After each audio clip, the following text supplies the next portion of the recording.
Hi, sweetheart. We're going to read the true story of the Three Little Pigs, told by Jon Scieszka.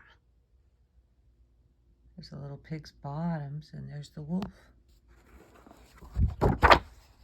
Everybody knows the story of the Three Little Pigs, or at least they think they do. But I'll let you in on a little secret. Nobody knows the real story, because nobody has ever heard my side of the story.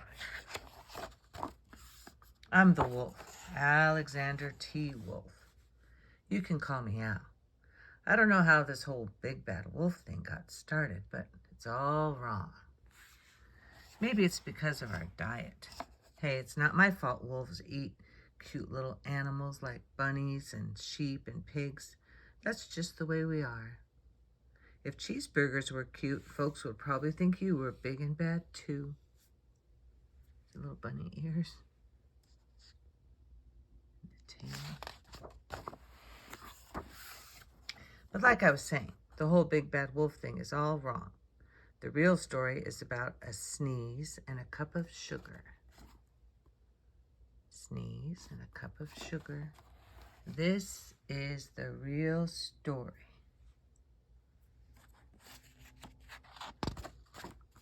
There he is cooking. He's making something. Way back in Once in a Time, I was making a birthday cake for my dear old granny. I had a terrible sneezing cold. I ran out of sugar. So I walked down the street to ask my neighbor for a cup of sugar. Now, this neighbor was a pig, and he wasn't too bright either. He had built his whole house out of straw. Can you believe it? I mean, who in his right mind would build a house of straw? So, of course, the minute I knocked on the door, it fell right in. I didn't want to just walk into someone else's house, so I called, little pig, are you in?" No answer. I was just about to go home without the cup of sugar for my dear old granny's cake. That's when my nose started to itch. I felt a sneeze coming on. Well, I huffed and I snuffed. And I sneezed a great sneeze. Oh, there goes the little pig.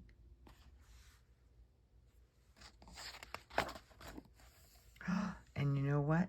The whole darn straw house fell down, and right in the middle of the pile of straw was the first little pig, dead as a doornail.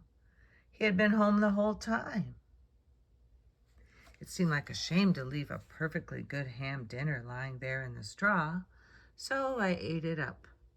Think of it as a big cheeseburger just lying there.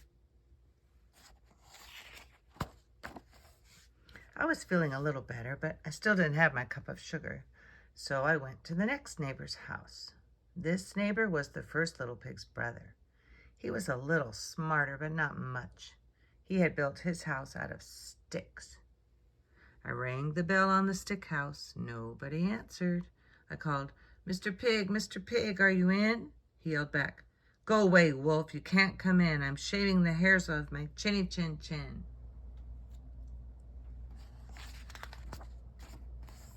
I had just grabbed the doorknob when I felt another sneeze coming on. I huffed and I snuffed and I tried to cover my mouth, but I sneezed a great sneeze. And you're not going to believe it, but this guy's house fell down just like his brother's. When the dust cleared, there was the second little pig, dead as a doornail. Wolf's honor. He's not kidding you. Wolf's honor. Always getting full. Look at his belly. Now, you know food will spoil if you just leave it out in the open, so I did the only thing there was to do. I had dinner again. Think of it as the second helping. I was getting awfully full, but my cold was feeling a little better. And I still didn't have that cup of sugar for my dear old granny's birthday cake. So I went to the next house. This guy was the first and second little pig's brother. He must have been the brains of the family. He had built his house out of bricks. I knocked on the brick house. No answer. I called, Mr. Pig, are you in?" And do you know what that rude little porker answered? Get out of here, Wolf. Don't bother me again.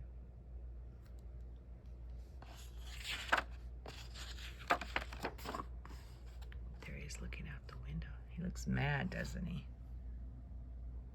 Talk about impolite. He probably had a whole sack full of sugar, and he wouldn't give me even one little cup for my dear sweet old granny's birthday cake. What a pig. I was just about to go home and maybe make a nice birthday card instead of a cake when I felt my cold coming on. I huffed and I snuffed and I sneezed once again.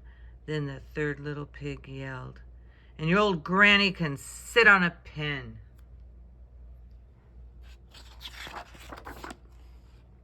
Now, I'm usually a pretty calm fellow, but when somebody talks about my granny like that, I go a little crazy. When the cops drove up, of course I was trying to break down the pig's door, and the whole time I was huffing and puffing and sneezing and making a real scene. It says the big bad wolf, he's in the newspaper. Big and bad. The rest, as they say, is history. The news reporters found out about the 2 pigs I had had for dinner. They figured a sick guy going to borrow a cup of sugar didn't sound very exciting, so they jazzed up the story with all that huff and puff and blow your house down. And they made me the big bad wolf. That's it, the real story. I was framed. But maybe you could loan me a cup of sugar. Look, he's in jail. He's getting older. And he says that's the true story. I don't know if I believe it. Okay, sweetheart, see you next time.